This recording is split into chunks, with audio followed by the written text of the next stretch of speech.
Antza olako baserri asko gaur egon gelditzen zaizkigu, ia 200 bat. 2 gailurreko eraikuntzak dira eta horregatik dakigu tolarea dianak, baina funtzionamenduan dagoen bakarra hau da.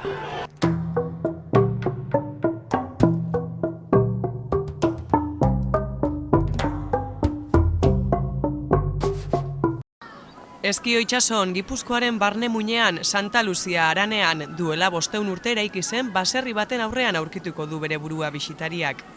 Igartubeiti baserria.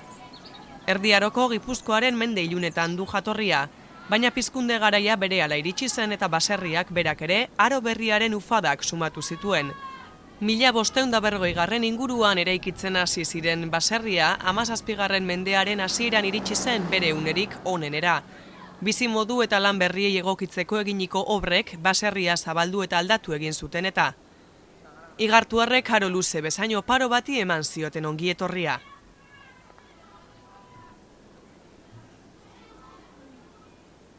Bosteun urteko historia duen baserria erosi zuen 1982an Gipuzkoako Foru Aldundiak. Ondare historiko eta tradizionala berreskuratu eta etorkizuneko belaunaldiei helarazteko asmoz. Igartubeiti baserri museo bilakatu zen ala.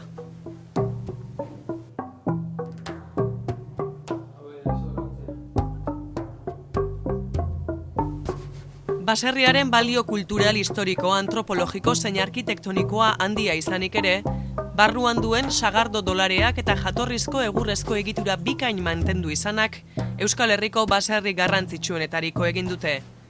Aritza da baserriaren estruktura guztia. Igartubeitik jatorrizko Igartua familia desagertuta ere, eraiki zen egunetik 1981 arte hartu du jendea popilo. Hau berez restauratu zen oso modu originalean zegoelako izan ere, 1500 baserri baldin baditugu bersio desberdinak zeuden, eta hau zen izan ere bersioik merkeena. Beste batzuk garai hartakoak izan da, tolare baserriak izan da, ikaragarrizko harrizko hormak zituzten, ia defentsiboak ziren dorretxe bezala. Hau egurrezkoa merkeena eta hortantxe iraunduena izan da. Merkea izanagatik gero ere alkilerrekoa izan zen eta ez jabeek, ez bertan bizi zirenek ezin zuten edo ez zuten nahi obrarik egin eta 20. mendean horrela libratu da horretatik eta ia horrek salbatu du gure ondarea. Gipuzkoako Foru Aldundiak 1982an erosi zuen baserria, baserri etnografikoa da egun. 17. mendeko euskal baserrietako ohiturak, tresneria, arkitektura lan moduak, bizimodua egin beharrak. Funtsean baserriko bizimodua gaur egungoa ulertzeko ezinbesteko baliabidea delako. Gipuzkoako Diputazioak erabat zaharberritu du. 1630ko lanen ondorioz, baserriak hartu zuen itxura eta irudi historikoa berreskuratuz. Egintzana ere oso garrantzitsua, azkenen finean horrelako baserri bat inoiz etzan horrela tratatu, pieza numeratu zen, desmontatu, tabla bakoitza bere piezarekin laboratorio eraman eta berriz ere montatu. Gainontzean azpian, baserri azpian ere eskabazio arkeologiko batzuk egin ziren, ordura arte inorri ez zitzaion okurritua antza baserri azpian zerbait egon zitekeenik eta hortxe konturatu ziren, bai, baserriaren aurreko asentamentuak bazeudela eta lekua eta patrimonioaz aparte baita ere hortaz jabetu eta sensibilitate hori sortzen hasi danaren seinale da baserri hau.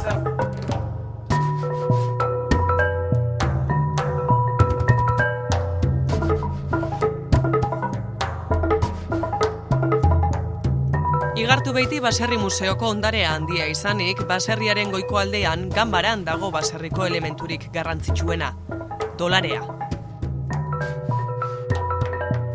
Sagarzukua eta sagardoa egiteko dolarea urtean behin baino erabiltzen ez bazen ere, ura da baserriari halako ezaugarriak ematen dizkion elementu nagusia. Haren neurriek zehazten dute eraikinaren luzeera eta volumena. Urtean behin erabiltzen zuten gure arbasoek dolarea eta urtean behin jartzen da martxan oraindik ere. Igartubeitin antolatzen duten sagardo astean izaten da hori. Urriaren 7tik 14 ospatu dute sagardo astea aurten eta dolarea martxan ipiniz, duela 500 urteko puntako teknologia martxan ikusteko aukera egonda 7 egun horietan. Gaur egun hori baserria gauza zahar eta ia marginal bezala ikusten dugun hori, bere garaian hau oso teknologia garestia eta teknologia oso puntero izango zen.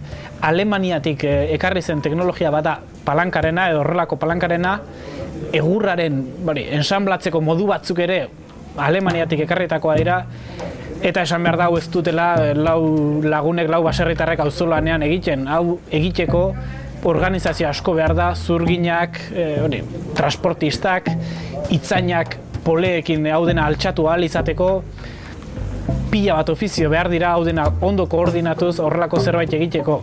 Palanka ere 20 toneladakoa balin bada, ez da, antzaren gauerdiko ez dula, bastanteko prezisioak behar dira horrelako palankara ondo asumitu dezan indar guztia baserriak eta ezer puskatu ez da dein. Bi teoria nahasten dira, batzuk esaten dute, autokonsumorako edo izan zitekeela ikusita horren beste baserri daudela, baserri asko direlako. Eta bapatean ia esan daiteke txaboletatik horrelako tolare baserrietara pasatu ginela. Neiko harrigarria da ordea pentsatzea astebeten edo ia egun pare batean erabiltzeko moduko teknologia bat egitea eta urte guztian baserri bat teknologia horren inguruan edukitzea. Hau bastanteko gauza garestia da eta ez da rentabilizatzen egun batetik bestera.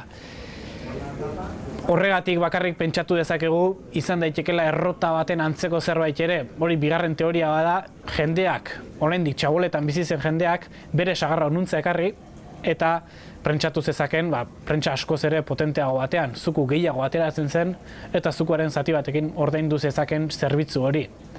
Dakiguna bai badea, kostaldean zeuden baserrek ia esklusiboki arrantzalentzako sagardua egiten zutela. Hori bai da gauza nahiko argia. Barne aldean ez dago hain argi, baina kostan batez ere arrantzalea, gaztilleroak horrelakoentzat sagardua asko behartzelako egiten ziren eta martxan jartzen ziren.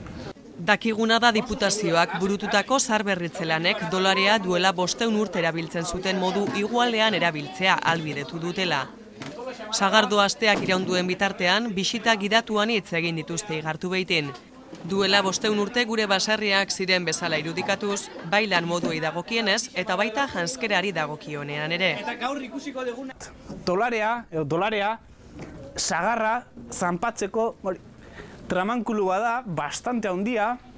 Pentsatu, abe honek 10 metro luze dituela, eta hau urtero martxan jartzen zen sagardoa egiteko.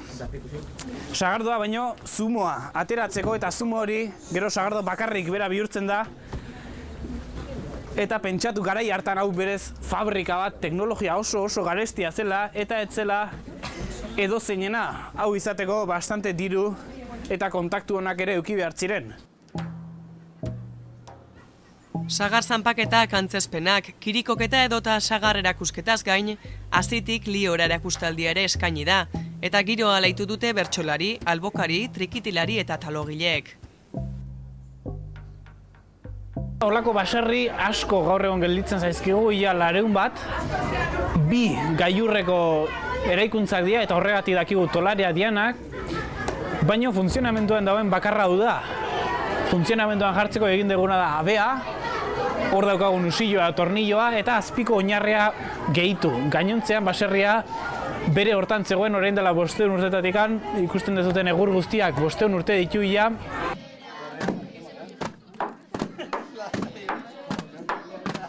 Kirikoketaren ostean, sagarra pilatu egurrezko xaflez guztia estali eta 20 tonako abearekin sagarra zanpatu. Hortik sagarzuku goxoa aterako da, edateko gertu dagoena berehala. Denboraren iraganaz, fermentazioak bilakatuko du sagarzukua sagardo. Desberdintasuna bastantekoa da, ez dira sagardo berdinak inundikan ere, hasteko sagarratik hasita, gaur egun sagarra kanpotik ekartzen da, normalean Frantziatik, Normandiatik edo Galiziatik inkluso, gaur egun lehenago bertako sagarrarekin sagardoa egiten zen. Bigarren aldaketa nagusia, gaur egungo teknologia berriek ekarri dizkuten aurrerapenak izan dira, lehenago adibidez hori. eguraldia oso ondo kontrolatzen zen, hego-haizeak ebitatzea, ilargia ere oso kontutan hartzekoa zen, hilgorak, hilberak, horrelakoak oso ondo errespetatzen ziren, eta adibidez, gaur egun ikusten duguna sagarraren oksidazioa ere oso garrantzitsua zen, sagarra gorritu egiten da, eta horrek azaletik lebadura batzuk askatzen ditu, sagardoarentzako oso ona direnak. Gaur egun ordea, horrelako koloreko sagardorik ez da saltzen, ez da erresa saltzea. Orduan ez da egiten, oksidazio hori ebitatzen da, eta lebadurak, pektina, horrelako gozak falta balin bazaizkio aditiboekin konpontzen da edo arreglo txiki bat egiten da, eta horrekin egiten da, beste baliabide batzuk ere badira. Gainontzean prentsak ere bastante aldatu dira, gaur egun palanka prentsarik ez da erabiltzen, hidraulikoak, pneumatikoak ere badira, baino efizientziari begiratuta ez dira askoz ere hobeak.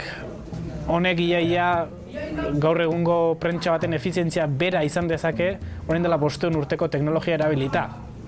Horrek erakusten digu asko ez degula aurreratu, eta beste baliabide batzuk ikasi ditugula, baina horrekin igual hobeak ere ez ditugula ikasi.